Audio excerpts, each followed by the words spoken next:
घर का नौकर देशराज जल्दी से किचन से भागकर बाहर निकलता है तो देखता है कि फर्श पर मधुमिता खून से लथपथ तड़प रही हैं और जिस मेहमान के लिए वह चाय बना रहा था वह तेजी से घर का दरवाज़ा बंद करके मोटरसाइकिल से भाग रहा है।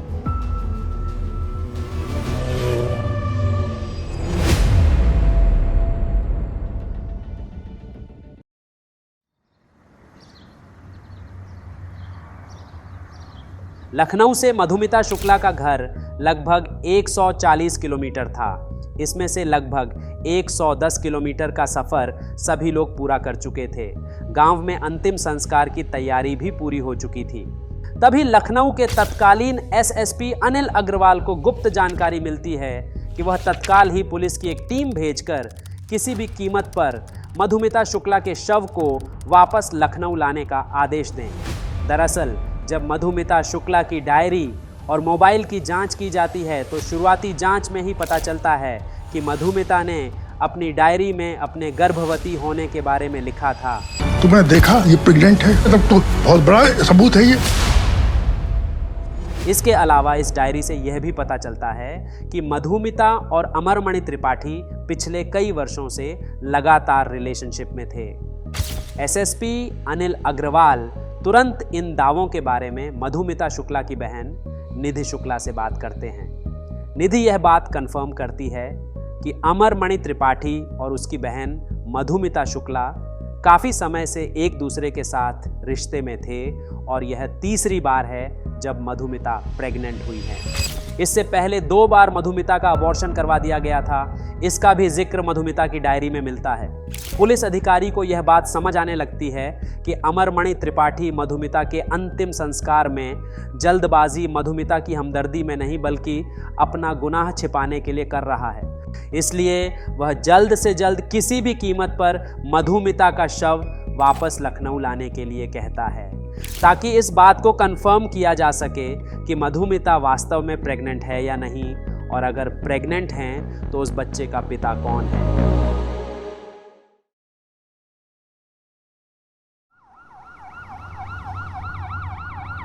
अनिल अग्रवाल के आदेश पर फिर से वापस 110 किलोमीटर का सफ़र तय करने के बाद मधुमिता के शव को वापस लखनऊ लाया जाता है।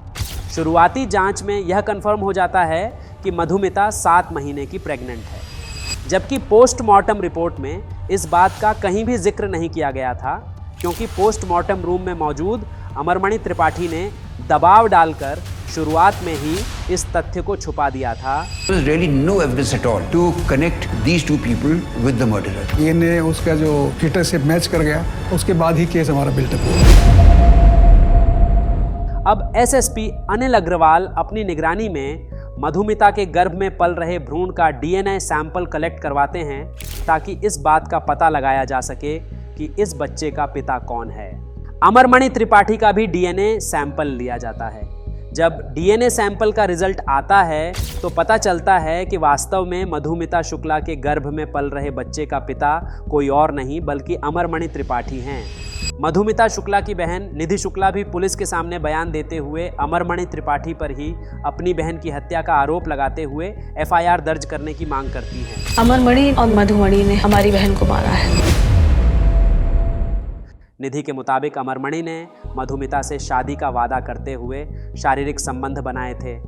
पहले 2 बार जब मधुमिता प्रेग्नेंट हुई थी तो किसी तरह अमरमणि ने अबॉर्शन करवा दिया था, मगर तीसरी बार मधुमिता अबॉर्शन करने से मना कर देती है। इस कारण अपना गुनाह छिपाने के लिए अमरमणि त्रिपाठी मधुमिता की हत्या करवा देते हैं। निधि शुक्ला के इस बयान के बावजूद शुरुआती दौर में अमरमणि त्रिपाठी या अमरमणि के परिवार को किसी को भी आरोपी नहीं बनाया जाता है और ना ही किसी का नाम एफआईआर में दर्ज किया जाता है। मगर जब डीएनए रिपोर्ट आ जाती है तो इस मामले को क्राइम ब्रांच लखनऊ को भेज दिया जाता है। लखनऊ क्राइम ब्रांच के तत्कालीन एसपी राजेश पांडे इस केस की पूरी ईमानदारी से जांच करना शुरू कर देते हैं। इसका नतीजा यह होता है कि तत्काल ही उनका ट्रांसफ़र कर दिया जाता है। उस समय उत्तर प्रदेश की मुख्यमंत्री मायावती थी और अमरमणि त्रिपाठी तब मायावती की सरकार में मंत्री भी हुआ करते थे। मायावती पर आरोप लगने लगते हैं कि वह अमरमणि त्रिपाठी को बचाने के लिए ही अधिकारियों का ट्रांसफ़र करवा रही हैं। लगातार सीबीआई से इस मामले की जांच की भी मांग होती रहती, मगर मायावती इस मामले को सीबीआई तक नहीं भेजती है। हालांकि जब दबाव बहुत ज्यादा बढ़ता है तब इस मामले की जांच सीआईडी को दे दी जाती है। मामला हाथ में लेने के बाद सीआईडी के अधिकारी इस मामले की जांच शुरू करते हैं, मगर यहाँ भी जब सीआईडी के 2 अधिकारी पूरी मेहनत से इस केस की जांच करने लगते हैं तथा एक दिन अमरमणि त्रिपाठी के घर उससे पूछताछ करने पहुंच जाते हैं, तो उन दोनों अधिकारियों को ही मायावती की सरकार द्वारा सस्पेंड कर दिया जाता है। अब खुले तौर पर मायावती पर अमरमणि त्रिपाठी को बचाने का आरोप लगने लगता है। हालांकि जब हंगामा ज़्यादा बढ़ता है तो मायावती अमरमणि त्रिपाठी को मंत्रिमंडल से तो निकाल देती हैं, मगर उनके खिलाफ जांच में किसी तरह की तेज़ी नहीं देखी जाती है। इसी बीच बहन को न्याय दिलाने की लड़ाई लड़ रही निधि शुक्ला मामले के बारे में तत्कालीन प्रधानमंत्री अटल बिहारी वाजपेयी से बात करती हैं तथा उनसे इस मामले की जांच सीबीआई से करवाने की सिफारिश करती हैं। कथित तौर पर पीएमओ से दबाव आने पर 17 मई 2003 को आखिरकार इस मामले को सीबीआई के हवाले कर दिया जाता है। अब जो जांच में खुलासा होता है वह हैरान करने वाला होता है। दरअसल इस हत्या में केवल अमरमणि त्रिपाठी का ही रोल नहीं था, बल्कि पूरी साजिश के तहत इस हत्या को अंजाम दिया गया था। सीबीआई की जांच में सामने आता है कि अमरमणि त्रिपाठी अपने से आधी उम्र की लड़की मधुमिता शुक्ला से शादी का वादा करके शारीरिक संबंध बनाता है। पहले 2 बार मधुमिता जब प्रेग्नेंट होती हैं तो अमरमणि के कहने पर वह अबॉर्शन करवा लेती हैं, मगर तीसरी बार वह अबॉर्शन करवाने से इनकार करती हैं तथा अमरमणि पर शादी करने का दबाव बनाने लगती हैं। इधर इस बात की भनक अमरमणि की पत्नी मधुमणि त्रिपाठी को भी लग जाती है कि अमरमणि का चक्कर मधुमिता शुक्ला के साथ चल रहा है। इस बात को लेकर मधुमणि त्रिपाठी तथा अमरमणि त्रिपाठी के बीच काफ़ी लड़ाइयाँ होती हैं। इसी बीच मधुमणि अपने करीबी रिश्तेदार भतीजे रोहित चतुर्वेदी से अमरमणि पर नज़र रखने को कहती हैं। हमेशा की तरह जब एक दिन अमरमणि मधुमिता शुक्ला के घर मिलने के लिए जाता है तो रोहित इस बात की जानकारी मधुमणि को दे देता है। मौके पर पहुंचकर मधुमणि रंगे हाथ अमरमणि को पकड़ लेती हैं। यहाँ पर मधुमणि कहती हैं कि अगर मधुमिता शुक्ला को रास्ते से हटा दिया जाए तो पूरी समस्या ही खत्म हो जाएगी। इसी के बाद मधुमिता के कत्ल को प्लान करने के लिए अमरमणि की पत्नी मधुमणि त्रिपाठी मार्च 2003 में रोहित से मिलती हैं। रोहित मधुमिता को खत्म करने का काम संतोष राय नाम के एक व्यक्ति को देता है। इसी के बाद पूरी प्लानिंग के साथ फाइनली 9 मई 2003 को संतोष राय अपने एक और साथी प्रकाश पांडे के साथ मधुमिता के घर जाता है और पहले थोड़ी देर बात करने के बाद सीधे मधुमिता को गोली मारकर वहां से भाग जाता है।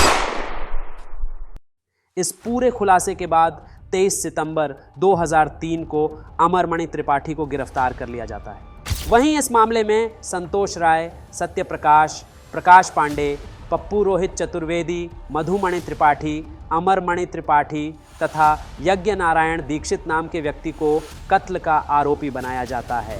अमरमणि को गिरफ्तार तो कर लिया जाता है, मगर कुछ ही हफ्तों बाद उसे हाई कोर्ट से बेल भी मिल जाती है। इसके अलावा केस को नया मोड़ देने की भी कोशिश की जाती है। अमरमणि त्रिपाठी पक्ष की ओर से फर्जी सबूत बनाते हुए यह दावा किया जाता है कि मधुमिता शुक्ला 2002 में ही आईआईटी कानपुर के एक छात्र से शादी कर चुकी हैं, मगर आगे चलकर यह दावा झूठा साबित होता है। अमरमणि की तरफ से यह दिखाने की भी कोशिश की जाती है कि मधुमिता शुक्ला किसी और लड़के के साथ रिलेशनशिप में थी।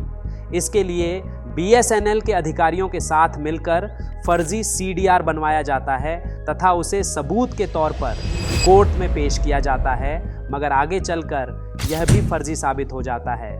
भले ही एक के बाद एक फर्जी सबूत और गवाह फेल हो रहे थे, फिर भी अमरमणि त्रिपाठी पर आंच नहीं आती है और वह आज़ाद घूमता रहता है।